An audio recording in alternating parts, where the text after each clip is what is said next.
And welcome everybody. Happy New Year. This is my first show of 2021, the 80th edition of the EGlaze Chronicles. I am your host, EGlaze, and I did something a little different. Two people I've known for the last few years, one a little bit longer than the other. One went to Georgia State, one went to Alabama State. We're gonna let that PWI, we're gonna let that roll, but we're gonna keep it because they are two young people that are up and coming in this journalism thing. As you can tell, I'm not a journalism guy. I just play one on TV. They have a great podcast. They've been kicking it off going on a half a year or over a year now. Half a year? Half. A little bit over half, kind of. Yeah, been over half. Yeah. They've got it going. I haven't been in studio yet because I haven't been invited, but we won't even get into that right now.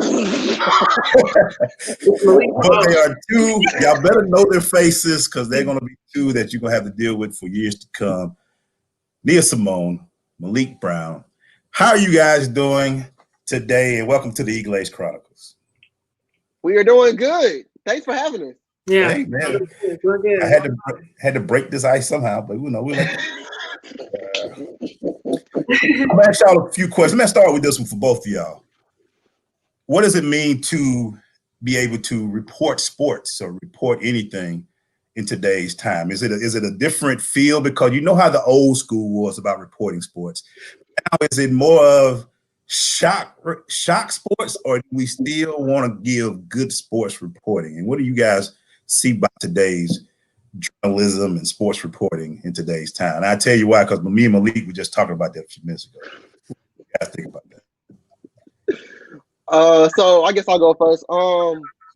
Yeah, I feel like reporting nowadays is it's different because you have your big media outlets like ESPN, then you have like Fox Sports, and those they're great like for giving narratives. They're big on narratives, but they're not really giving you the real thing.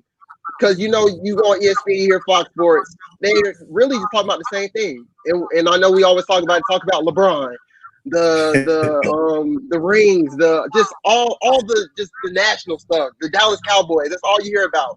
But you don't really hear like the in-depth things anymore. Like it's kind of hard to kind of find that type of sports reporting nowadays. So I really do think it's different nowadays.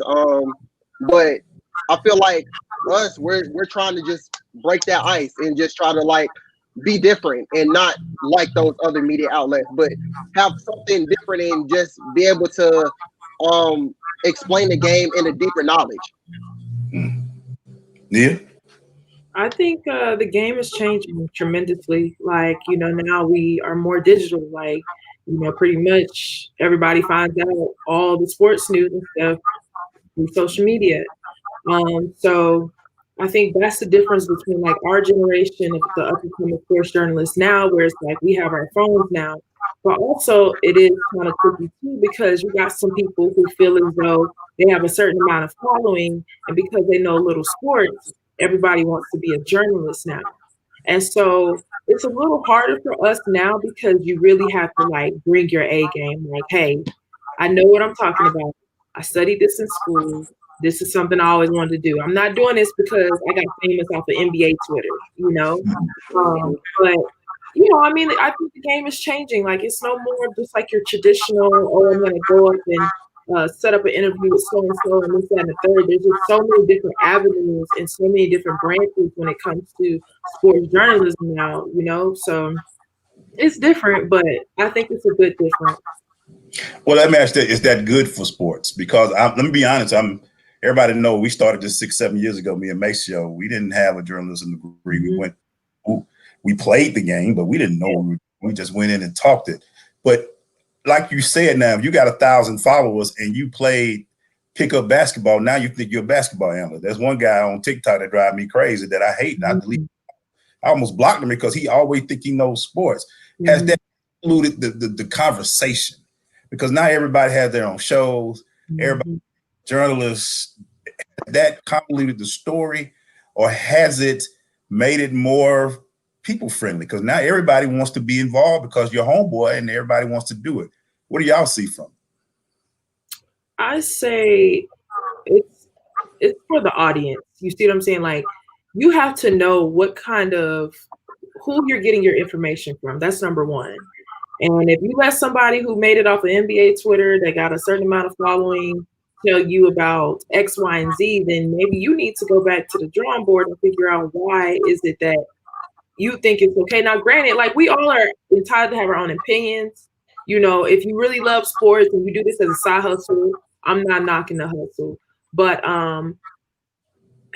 you know, it is a little bit more harder, but you just have to know. And then also too, I feel like, you know, for some people, they think it's just so simple. They think because they have a camera, or they think because, okay, I watch sports, this is easy, I'm going to be able to do it.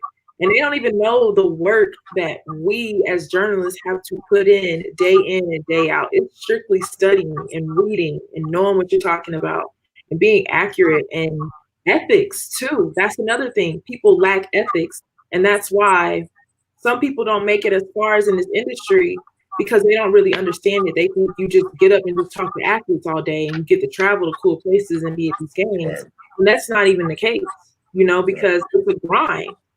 And if you're not hip to the grind, or you don't even know that you're literally like, we're rookies. So we have to earn to get to these spots, to be able to cover Hawks, to be able to cover Falcons, Braves, or whoever you cover. So that's how I see it. Malik? Yeah, I feel like I just really feel like it depends on what type of lane you want to go in as far as like this whole sports thing. Like, if you want to be that type of person that that like breaks the game down, like Nia has breakdowns now. Like, if you want to go through that lane, okay, you're gonna follow the type of people like her. But if you're like on that type of like narrative thing, like I was talking about, you're gonna probably watch people like Stephen A. or Shannon Sharp. If you want to hear a lot of yelling and laugh, if you want to laugh and stuff like that, you're gonna look at those type of people. So it really depends on what type of lane you want to go to, and like what interests you, honestly. Yeah. Both of you do a great job writing and things of that nature. I think that's what I've really enjoyed about what y'all have done. But how frustrating can it be to be up and coming in this field, to where you see people that you're like, man, they ain't really putting in that work, but they got a cute little following, so now they're putting in, when you know what it takes. You know, one thing I always want to do is let y'all see behind the scenes. Y'all see behind the scenes, y'all work behind the scenes, y'all do a lot of things behind the scenes. Does it get frustrating because you know y'all have wrote for a lot of, y'all have done a lot of articles, y'all have done some things to get where you want to get, or has it just been, has the grind been enjoyable? Let me ask that to both of y'all. It's I would say it's definitely been frustrating. Just my story in general. Like, I mean, just the fact that I graduated like in 4 years ago, and I still haven't found a full-time job yet. So just continue to grind and I think what really kind of set me back these years was just like comparing myself to other people. And you see your peers and others, and you're like, you know, we doing the same thing. Like, why am I not in this person's spot, or why am I not doing this? But I think I had to sit back and really like understand, like, my story is not the same as this person's story at all. Like, we're going to have different paths, and what they're doing, maybe that's not for me. Maybe that's just not for me. So, I mean, I feel like maybe this past year or 2 years ago, like, I've just really tried to hone in on like, what does Malik want to do? Where does Malik fit in this journalism thing? Because I mean, yeah, I can do video, I can broadcast, write, do a little bit of radio, I can do all that, but like at the end of the day, what fits Malik, and where can I be able to put my stuff into somebody else's company or whatnot? So that's why I feel like it always came down with me. Yeah, I would have to agree with Malik. Like, you know, when it can get frustrating at times, especially with us and our age and, you know, our experience, our background. And then on top of that, right now we're in a global pandemic, so that's made things even harder. But what Malik said, you know, it took me a minute to figure it out, because I did the same thing. Like, I would compare, or I would think about, well, dang, well, maybe I need to go to journalism school. Maybe I need to go and get my master's. Like, I was just comparing myself because I didn't think I was good enough. But we have to remember, like, we got to find our niche. We got to find what works for us. And I feel like this year, we're 2020 and so on right now, I feel like now I'm finding my niche. It's making more sense. Like, I'm going to be honest with y'all. It didn't make no sense to me at first. I love sports. And if I had an opportunity to be in the sports industry, I was going to take those opportunities. But now I'm like, okay, I want to be somewhere where I'm comfortable and I know what works for me. Basketball is my sport. Basketball has been my sport since I was 4 years old. So now it's like I can't say, well, I want to go cover football, baseball, basketball, and hockey because I don't know hockey. Right. I watch football, but I can't break football down like that. But I can basketball for you. I can break down women's, men's, high school, middle school, you name it. I can break the game down to you.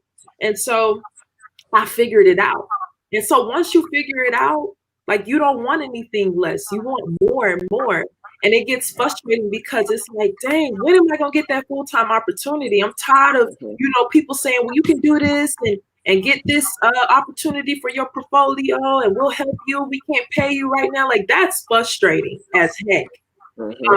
And right now we're in the stage right now where it's just like, it's no more free work now. Now it's like, okay, what's up?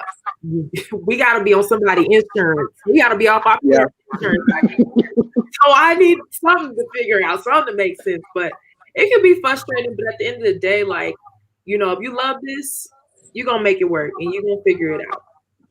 I think, just from what I heard, for what I've seen, 2020 did slow a lot of people down. So that's would be one thing. And two, this digital age slowed a lot of things down too, because now there aren't many newspapers. There isn't many, digital platforms to do it. Then I look at local channels in our area who's losing sports programs because Twitter is kind of destroying sports programs right now.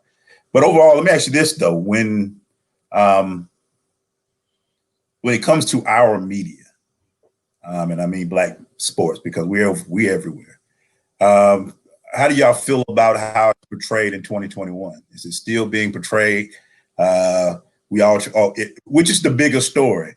LeBron's creating. I know the answer to this. I'm just saying, I dare you, or LeBron cussing out a teammate. I mean, where are we at in 2021 media and controlling the way we're being seen?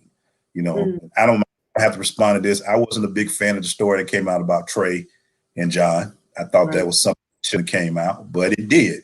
And it's got a lot of push. That ain't my type of media. I've never been that type of guy. Over 7 years, I've been more focused on helping the players than trying to bring a story about the players. Do I know stories that could kill things? Absolutely. But I don't want that. So when do you feel like, you guys in 2021, is it more important to get a story out so you can get those follows and those likes and those retweets? Or what do y'all feel about controlling our media in 2021? Go ahead, Nick. Oh, you all right? I feel like it depends on the type of person you are, and I mean, like, if you that type of person that's in it for the views and what's gonna get you popping and whatnot, then you probably gonna drop some news that don't really need to be out there, but you don't care because you gonna get clout for it. Yeah. But at the same time, you can be that person that I mean, I got this news, but I can keep it in that pocket. Like, not everybody doesn't need to know. So, and I mean, at the same time, I feel like it depends on, like, maybe who you're working for. So for somebody like ESPN, like we were talking about earlier, EGlaze, working for somebody like ESPN or somebody, I mean, I would not be surprised if somebody dropped a story like that from ESPN or whatnot, because it's just that type of those type of people. But like the companies that don't get that much recognition, like, if I drop that type of story, I'm probably not even gonna get that much recognition for it because nobody really check me out like that. So like, who are you? You don't know. Right? Yeah, like, who am I? Yeah, like, should we really trust you? But somebody that has a following and that's in the locker room that has access to these people, they're going to get that clout, that recognition. So, like I said, I feel like it depends on what type of person you are. I would say hire more of us. I mean, like, I'm sick of we're always saying whenever a news outlet does something absurd, like maybe spell a Black organization wrong, or how they portray certain athletes, like how you know, I'm using Cam Newton's situation as an example as to how, you know, he's completely like being dragged as if he's a nuisance or something like that, as if he's the problem. And it's like, until you put more Black people in these spaces, you're going to continue to get the same results. And I'm sick of saying hire Black media people. I'm sick of being the only Black woman. I'm sick of being the only Black person in the room. So until they want to change that, I mean, we're still going to keep getting the results. But you know, I mean, hire Black. That's my only answer is hire Black, because nobody can tell our stories better than we can. I'm sorry, I hate to say it, but somebody who grew up in Sandy Springs and grew up in a 9-bedroom home don't know. They can't relate to LeBron James. They can't relate to LeBron James growing up in the projects, or Dwayne Wade, or whoever these athletes are. You cannot relate to me because you don't know my life. And yes, granted, I respect it if you want to learn it, but you still can't tell my story because you don't understand my struggle, because you're not a Black individual. You don't know what it's like growing up being Black. You don't know what it's like being Black. So that's how I see it. I'll wait till y'all bring me on y'all show to respond to that a different way. So I'll take the heat because I got my own stuff, so I'll take the heat on that one. But I like the response. Shout out to our guy Eddie Powell. He says, when you finally get to the mountaintop, you will be thankful for the journey. That is so true. Because I can be honest about that. You know, I tell everybody when we started the Crush, nobody wanted us to cover them. Now we cover 95% of Atlanta. When you talk about it, we don't cover, but that's just to say neither here nor there. Let's go ahead and talk about In the Clutch. What made you guys create In the Clutch podcast? You. Y'all started it. Y'all laid down the foundation. And of course, as you said, 2020, we had the chance to finally just sit down and be still for a little bit. You know, the power of Zoom, the power of Amazon getting us these microphones. We had our laptops. So just why not just do it? So shout out to quarantine, because we finally have some time to do it. That's this though. It's still what I do like about it is, you know, we did talk earlier about the name. I'm glad y'all didn't call it a few names. I'm like, please don't call it that. Don't limit your space and your reach with some of your names. But I do like that you guys have put that young perspective to sports, and that's what we need. I feel like sports, the players are young, but the old writers like me, 40 in my 40s, like myself, back in the day when we played, we didn't. What are some of the things that y'all want people to get when they hear In the Clutch podcast? At the end, I just want it to be fun, and I want it to be relatable. Like, I feel like there's a lot of different ways that you can talk about sports. I mean, you can go through it with, like, as far as music or just anything that's just going around the world. Like, you can relate sports to anything, and I feel like I think that's where we really like make things different than other people. And we're like, at the end of the day, we're just not a sports podcast. We talk about other things as well. So I feel like that's what really separates us from other people. Yeah. They got chicken wings from a place too. We'll keep going. I mean, you know, we're authentic. You know what I'm saying? Like, this is me and Malik in front of the camera and behind and off the camera. Like, we are genuinely just ourselves. And our energy feeds off so well from one another because of just of who we are and our interests and everything and stuff like that. But I want people to understand that we ain't about to tone down our Blackness to make you feel comfortable. You're not going to get that from the Clutch. And you're not going to listen to us for an hour and you're like, oh my God, I've drifted off because it's just so boring and all they're doing is just talking about the analytics and the sports aspect. Right. Oh, we're going to make you laugh. You're going to hear me rant. You're going to hear Malik rant. You might even get a sermon out of me. I don't know. You know, one of the sermons to be lit. You feel me? We got that though. On top of, you know, we're not just strictly talking about sports. Like, yes, sports is our main avenue, but we talk about music. We talk about what's going on in our world today.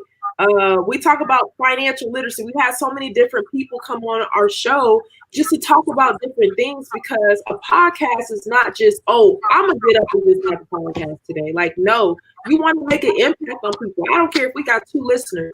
If those 2 listeners are dedicated and we make an impact on them every week we drop an episode, I'm good.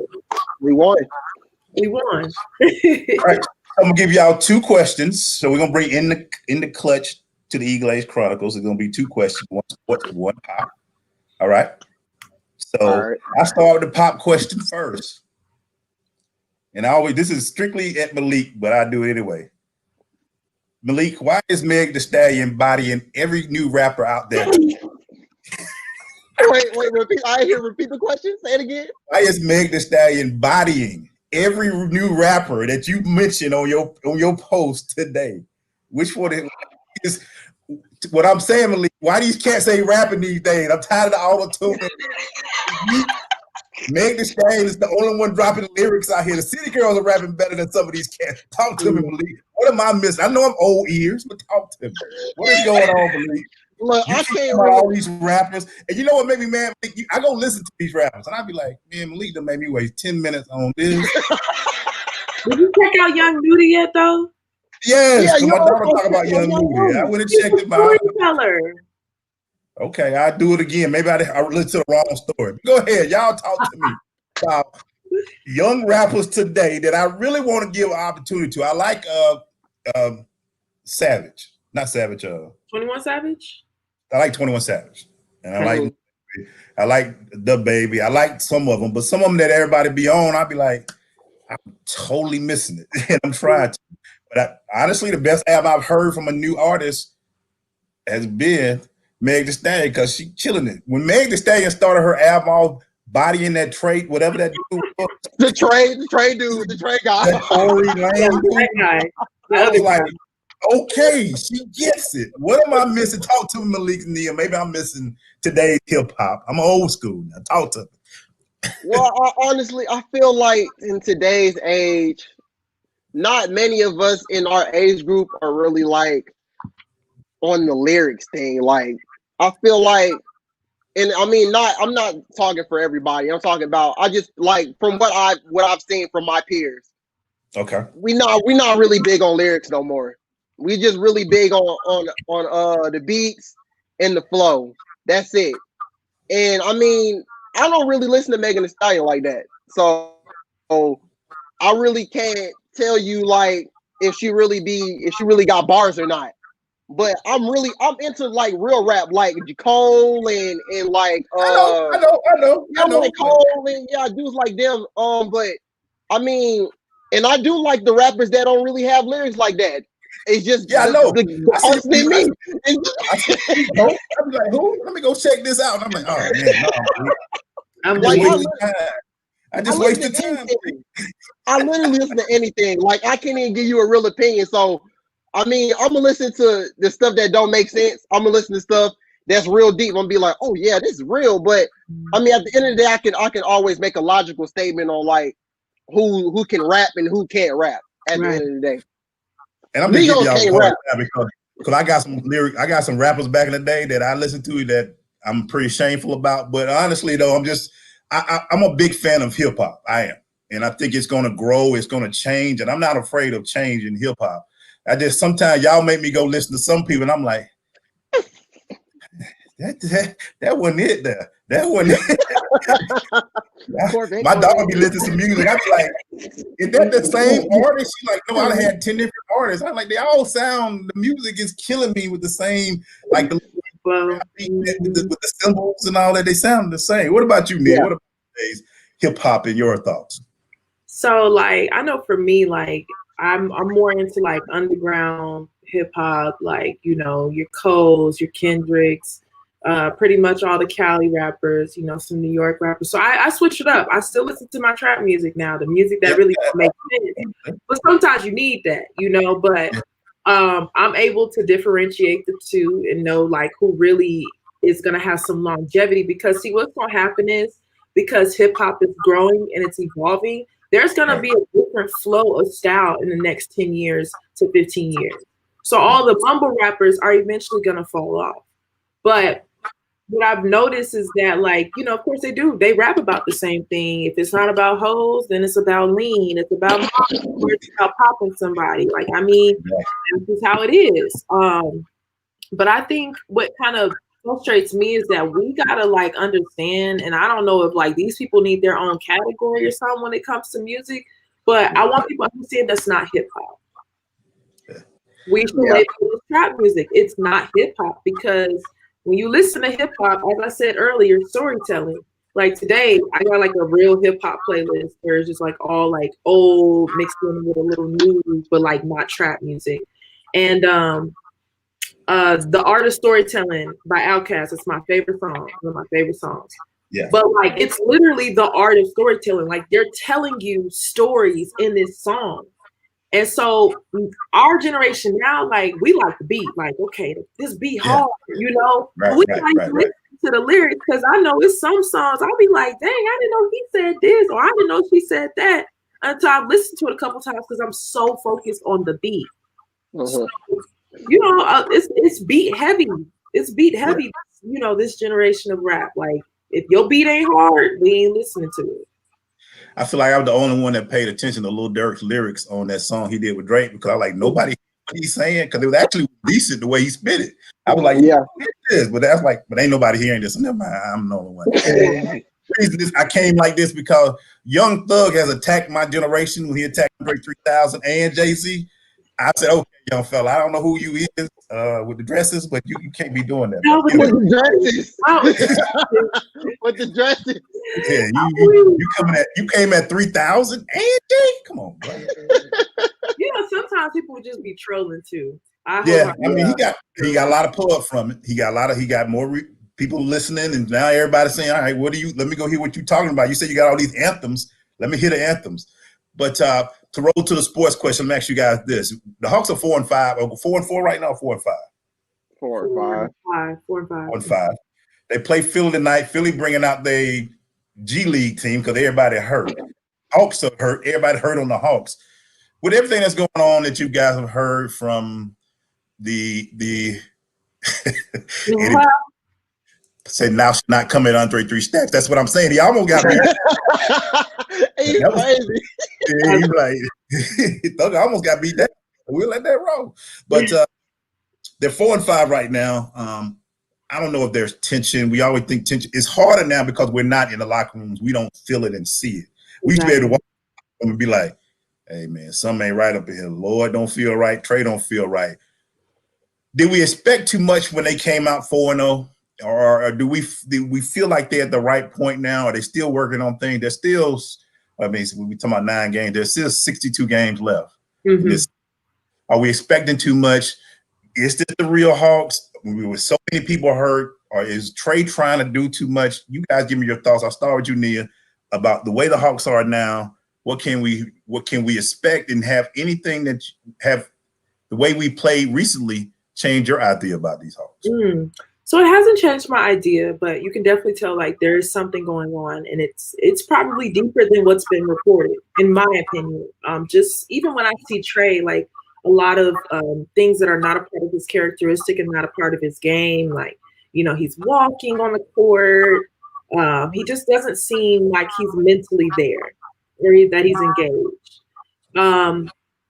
They're a young team, and it's still very, very early in the season.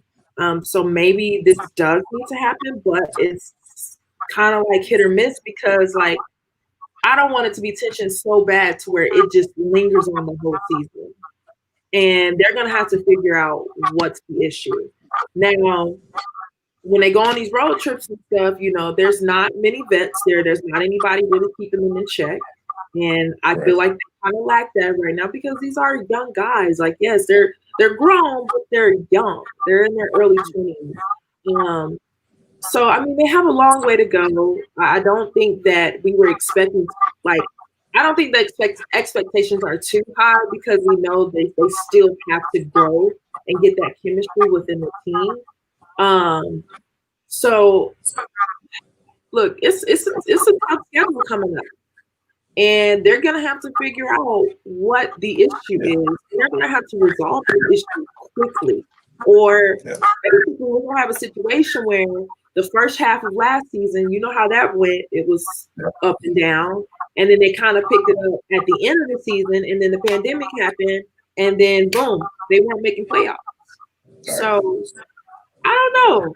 It's something. We don't know what it is. I mean, again, it's been brought out, but I think it's something deeper because I'm looking at Trey. Like I'm literally studying everything he does, and I'm like, no, something's not right.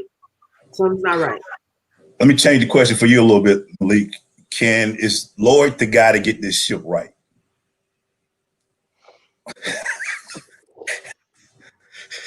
I'm sorry, man. This on the spot questioning. So, what are your thoughts? I love Coach Pierce. I love Coach Pierce. I love everything he does. I love everything he does outside of basketball. He's a great guy. Honestly, he's a great guy. But I mean, I just feel like, okay, if we just look at the circumstances that he's been in these past 3 years, just circumstances alone. I mean, he's had some bad circumstances. He's had some bad teams, and this year this is the best team that he's supposed to have, and they all in bubble. Everybody hurt. Right. So, like, when are we going to actually be able to give him a true and a real when are we ever going to just be like, okay, he's a good coach or not? Like, we haven't been able to have that chance yet. I mean, we have seen some points where it's like, okay, with the rotations or maybe a player or two that was just like why would he do that? But we haven't really been able to get a real look at what Coach Pierce can do.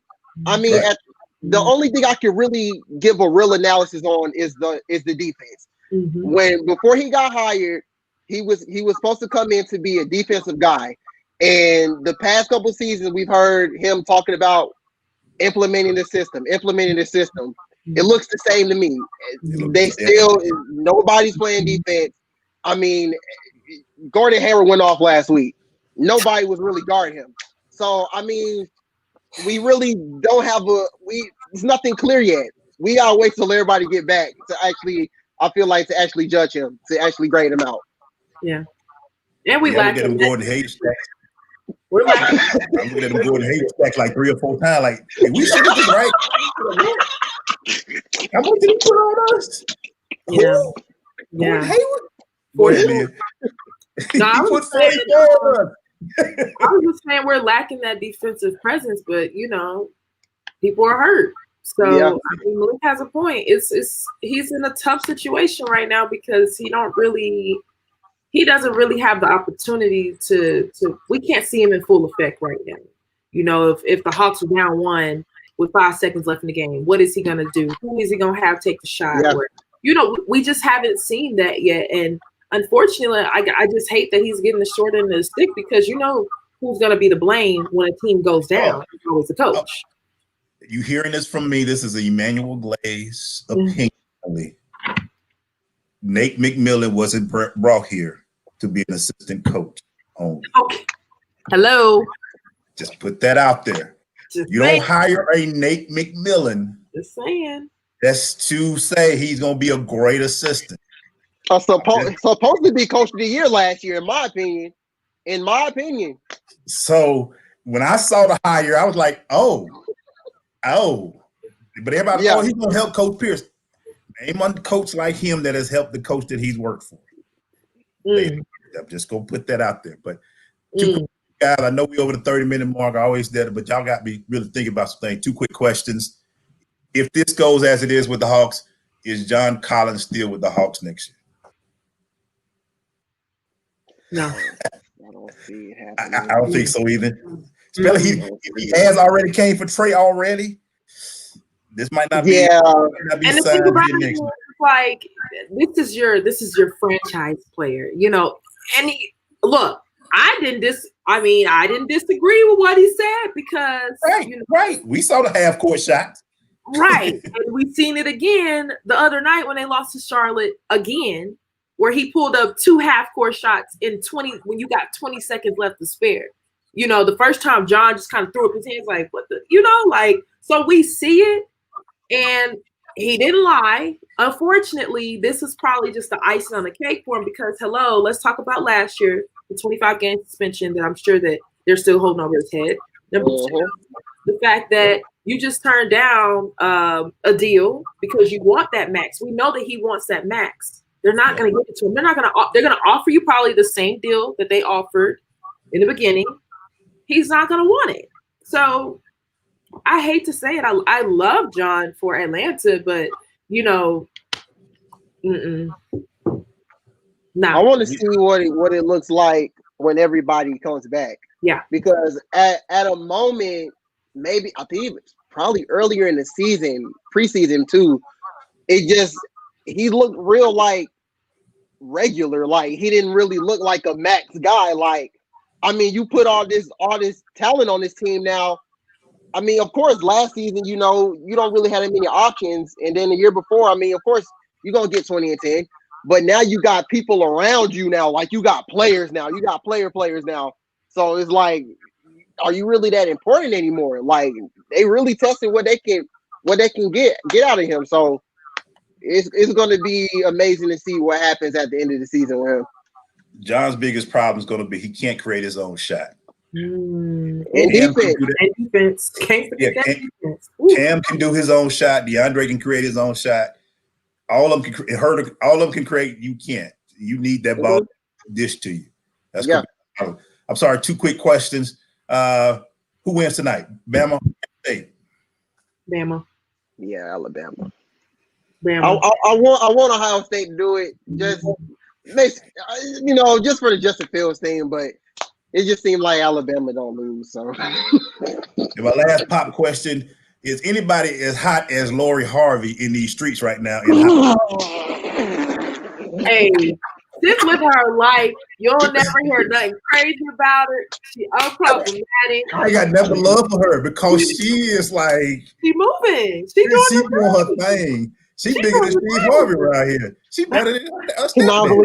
She get it from her mama. If you don't know about her mama, you better do your research on her mama, okay?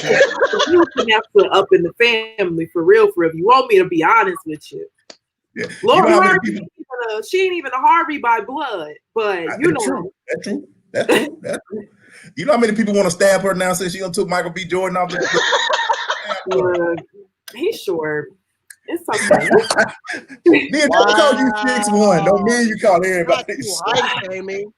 Not too height shaming, no. He's a fine man. He's a little man. So, but I'm here. 23. I wish I could get the same effect at 23, but hey, she living her life.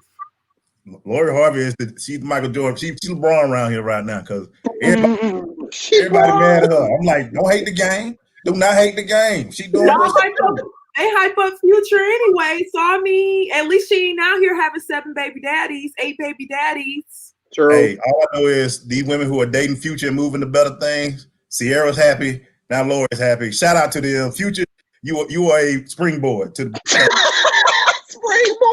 springboard. If Young Metro ain't get you, you ain't with you. Thank you, guys. I am EGlaze. Oh my goodness. Tell them what they can find in the clutch, where they can find y'all. Give your stuff out. Let them know. Let them know where they can find y'all. You can find us at In the Clutch Pod on Instagram and Twitter. You can find me at _Malik ATL on Twitter and Instagram. And you can follow me on Twitter or Instagram at Nia on Air. That is Nia with an N, not an M. N. Nia on Air. Twitter and Instagram. Lord have mercy. How many times we had that same problem here too? My gosh! Oh, Nia, not Mia. Quit saying Mia. Not Mia is Nia. I do boxing. I started boxing a couple weeks ago, and so in one of my boxing classes, a young woman who, wasn't, she was kind about it, but she was like, "Is it Mia or Naya?" And I'm like, "Damn, lady, I just said it's Nia." And so I was like, "It's Nia with an N." She said, "Oh my God, I work with a Nia. Doesn't your name mean like promise or something?" I said, "No, it means purpose. Kwanzaa next week." Promise? So now we got to give. She said everything but purpose. And so I had to tell her, I was like, well, Kwanzaa is a part of Kwanzaa. Kwanzaa is next week. Definitely do research on Kwanzaa because, and it's frustrating because it's like, bro, I just told you my name is Nia. How did you get Nia out of Nia? Or I can see why people may think I'm saying Mia, but I say Nia with the N. And then so she ended up texting me because we all like have like a little group chat. And so she was like, you know what? I'm gonna like spell it out or something like that. So she said NEE dot ha. It's not Nia, it's Nia. Oh, Jesus Christ. Yeah. Help your people, Glaze. What's going on? I name my people because I named my daughter after Kwanzaa. But you now when they see Nia on Kwanzaa, she's like, I know a Nia. Maybe I know Kwanzaa. Stop it. Y'all don't. Oh, Jesus. Yo, two of my favorite people, they've been with me for a few years. Check out In the Clutch. They will be names you will be recognizing for the years to come. We didn't want to get into Atlanta Falcons talk because I didn't want to get depressed. So we just moved off. Dan Quinn got a job. Real quick, though, right? Yes. And he couldn't have went to a better team than the Cowboys. And on that note, thank you guys for joining the EGlaze Chronicles. I'm EGlaze. For Mia, and Malake. Malake and Mia.